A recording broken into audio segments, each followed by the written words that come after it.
All right, Lex Gray here. Welcome. This is our first episode of Lex Talk, where we just discuss RPGs. It's improv, there's no real script. I have an idea in mind, but basically I'm going on tangents. So this will also work well in my future videos, and where I want to try doing a Lex Talk video on a live stream, which I did last week for July 4th. Now, our topic for this Lex Talk video will be Ironsworn. Basically, Ironsworn will be used eventually for our Wholf campaign. I have the Lone Star reference guide. I have the Ironsworn book. I also own the Starforged, but we're obviously using Ironsworn for Wholf because it's fantasy. I'm going through the book right now. You can see my little bookmark here. I have skimmed through the book in its entirety, but I'm now reading page by page to get a better understanding of it. I also have printed out all the faces of the asset cards that you can use for your character. My knowledge of Ironsworn is more so on the Oracle side of the book. I've never played Ironsworn before. I don't think I've actually made a character in full, but that will be obviously Wholf. So I did a poll on my YouTube, and you guys voted on which system you want me to basically continue using for Wholf, and that is Ironsworn. It will be adapted after the current arc. I feel if I throw in Ironsworn right now, where we're at this very monumental moment and we just met this very possibly dangerous threat, it's going to screw a lot of things up because I'm going to get bogged down by learning the game as I play. So I'm going to give myself a little more time to learn the game. I've been watching YouTube videos, how-tos, Reddit posts, etc. Trying to basically get every avenue that would work best to learn this game. Even though it is a narratively heavy game, it's reliant on narrative. It's not just the rules itself. It's a great combination of having a good amount of mechanics, not complicated, but a good amount of mechanics mixed with imagination. So, and obviously, actually, the creator, Sean Tompkin, he mentions this in the beginning of the book. He, much like any other RPG would, if applicable, would mention the acknowledgments. So we have Apocalypse World, which is a powered by the Apocalypse system that has to do a similar mechanic with the two challenge dice that this game uses. Never played City of Judas, but I've definitely played Dungeon World. We're playing Fate as we speak with Wholf, and then Mythic. I'm assuming Mythic is what inspired a lot of the oracles on the latter half of the book. But as far as Fate goes, it probably has to do with the vows, I'm assuming, because the game is very reliant on your iron vows, pursuing your vows, completing them, and doing new ones, etc. Similar to aspects for Fate. That's the similarity I see. You don't use Fate dice in this game. As far as the dice mechanic and moves is a big thing in Dungeon World.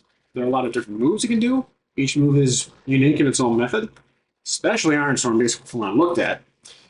And the dice mechanic. So we've been doing a house hack for Fate. I've been doing the Power by the Apocalypse system in Fate, which ironically actually is working out. So it's getting me used to the mechanic, and that way we can transition into Ironsworn. Because Ironsworn uses the two challenge dice, and you roll your action die, which is a d6, plus a stat, plus any other modifiers if you use a certain asset. And you compare the result to two roll d10s. You don't count the d10s together, you count them individually. So if your total mod exceeds both challenge die, not matches, exceeds, it's a strong hit. You do what you got to do, or you do what you're trying to do, you complete it, and you are obviously moving on. A weak hit exceeds only one challenge dice. You accomplish the task, the move, the action, but there is going to be a consequence, a minor one, but obviously it leaves up to narrative interpretation. If you miss both, then it is a failure. There is going to be severe complication to an extent. It depends on the moment, the narrative, how things are going for you, but basically you failed. Now, there's also this interesting mechanic called matching. So if you exceed both challenge die matching, the challenge dice are similar, you get an extra benefit on top of your standard success. But if you miss below matching action challenge die, then it's a severe failure. There is a twist in the story. There's a larger complication problem for your character. So again, I'm not really here to talk about the game in its entirety. I'm not here to teach you guys the game. Just mentioning that my hopes for this is to learn the game in time within the next couple weeks to softly start using it in the next arc for the Wholf campaign, which makes sense. I don't want to jump in, which I have a tendency to do, into new systems and be like, okay, Wholesom's gone, let's move on. Fate is still in my mind. I'm still, obsessed with it. I still want to keep using it for the Wholf campaign, and actually using Fate on the side with a couple of friends of mine as they got addicted to it. So we're doing a very we did one shot a couple weeks ago using the Fate condensed version, and then I've discovered the intrigue. I discovered how much I like the Fate accelerated version, and I've been using that for the officers. Now, I did order the asset cards in physical form in poker card print. Those are coming in, obviously done, Drive Through RPG, you ship in typically a few weeks, so those will be showing up and who knows when. That's why I have the asset cards. And when I transition Wholf into his new game, I will choose the assets that I feel are going to be most relevant to the Fate character version of Wholf. Now, the Lodestar supplement here, this reference guide, is a great compressed version of the 300 to 400 pager of Ironsworn. So this will be great in using for, obviously, our recorded sessions here. And the fact that I was able to find this first before I even came across Ironsworn is a plus.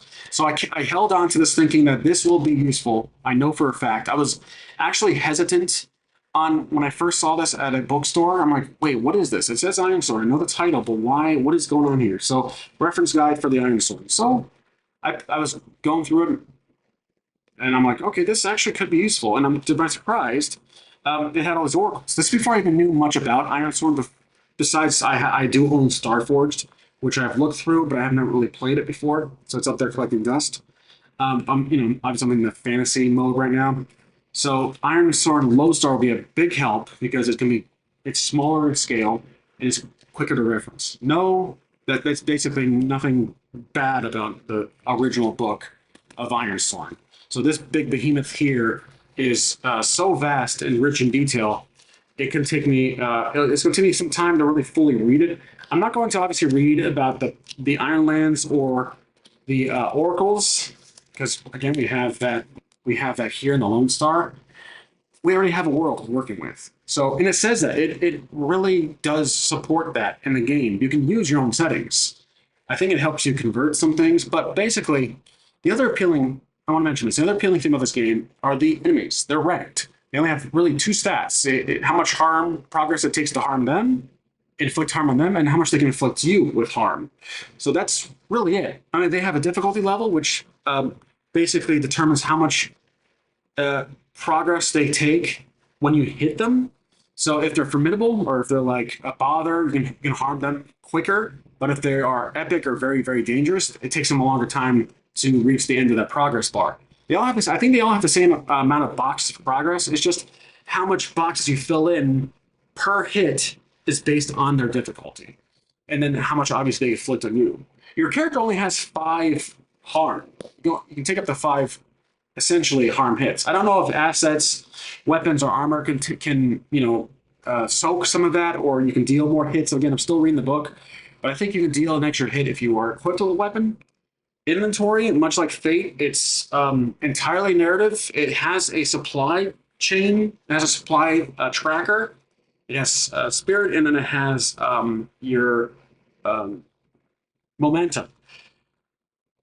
Momentum's going to be the biggest thing I'm going to have to get used to. Besides using these individual asset cards to keep track of my character, I'm going to have to track those 3 tracks, those 3 progress bars, including the iron valve, including the valves, the background valve, and the bonds, and the delinquencies, I think it's called. But basically, let me see if I can find that. I think I'm mispronouncing that. Let's see. Yeah, so debilities. I'm sorry, not delinquencies. Debilities. There are several debilities here that affect your momentum indirectly or directly based on what happens if you basically lower your health, spirit, or supply. Like I said, you can only get five. There are these five uh, attributes that your stats that work with your action die. So the character sheet, it's a great design. I really like it. There again, there is no inventory. There's no inventory box writing what you're carrying on you. If you have a potion, if you have a sword, if you have a chain, if you have chalk, none of that stuff. Narratively, you're just thinking where you are, who your character is, what they most likely will have on them after some amount of time away from settlement. And like, okay, you might have a potion on you. Maybe your ally does, your companion, which there are companions in this game. I'm already looking at, let's see, for example. The first page is companions: a cave lion, giant spider, hawk, horse, hound, kindred, a mammoth, an owl, a raven, and I think there's a few more. Yep, young wyvern. So you have all these asset cards. This game has so much wealth in it, and it's free. Ironsworn is free. The book you pay for, I think you pay to print. It's Don't quote me on that, but I think you pay to print. I found this book out in the wild. When I say out in the wild, I like to verify. It's when I'm shopping around at bookstores, used bookstores, hobbyist stores, card game, tabletop stores. I found this out there, and it was $10, which is a great price in my opinion.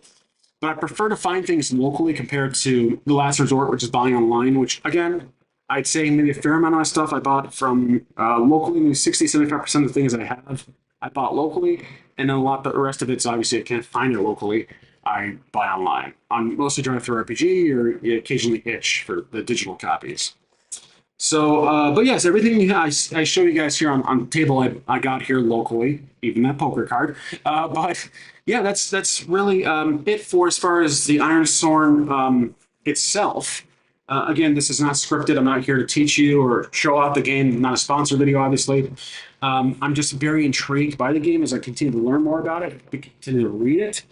But there's one thing I don't want to do is try to become an expert on it too fast. So I try to read it more into it. It's going to knock me off in my interest in Fate and I'm going to jump right into Ironsworn. I'm trying to slowly approach this at a very comfortable pace. Despite the fact you guys voted for it, it is going to happen. It is not going to happen in the next episode of Wholf. As much as your expectations might have been in that loop. Hope I didn't disappoint you guys. That's part of the reason why I'm making this video. I want to verify, want to clarify that Ironstorm is going to be the next system for Wholf. But I should have said in the vote, it was for the next arc. But I'm assuming some of you can agree. It's just the change system's halfway through some monumental milestone of sorts, like which is happening right now in Wholf. It's just triggering. It will be terrible. So Ironsworn will be on the sidelines waiting for its turn. And then once we finish the play, we'll get in the next football pot. So if there, oh yeah, also before I conclude this Lex Talk episode, I think I mentioned it. I've done a previous recording. My audio was not working, so my apologies if I'm being redundant or if I'm repeating myself. But I want to try a Lex Talk episode live. I did a live episode on the night of July 4th. It was just me, an occasional viewer would drop in, but like for a couple minutes or a couple seconds. And there were some commenters pointing out it was just, they missed it. I didn't really give much, what did I say, heads up on the live stream. So when I do so, if I can anticipate my work hours the next week, I will try to at least have a heads up 3 to 4 days ahead of time. I'll just leave it at that. So, and with that being said, a Lex Talk episode being live, I might just call it Lex Live. Essentially, what I want to try to do is, this has been done before, but I want to have a collaborative one-shot RPG using whatever system I'm familiar with. It can be Ironsworn, it can be Fate. Probably Fate because it's quick and easy. With you guys. So if there's no one logged in, I will just run for it. I will run with it. But until someone pops in, if there is at least a few people in chat, I will let you guys recommend something. I'll let you guys drive the story as an oracle, essentially. You guys will be the oracle, I'll be the player, and the one in control of the character sheet and the mechanics. So that's another idea I've been working on, and I think that'll be fun to be very interactive with. And obviously I'll have to talk to you guys and I'll see your chat. Might do polls on like what to do next. We'll see if that takes too long during the chat, but we'll see. So, and I think that'll be great doing that again in the future, not just as in the next live, but more often than not, because that increases engagement when there's more subscribers. So if I have more subscribers, I'll have more potential for engagement with you guys to try that live stream. So it'd be, be me here, it'd be the chat window on the top left or right, and I'll be doing the one shot here, writing, taking notes. So maybe there might be a map if it's Theater of the Mind or if it's actually a tabletop with tokens and a map. So just an idea I'm throwing out there. But otherwise, that's really it for the video. I might have an episode tonight. It depends. But I hope you guys enjoyed, and I will see you in the next one. Thanks for watching.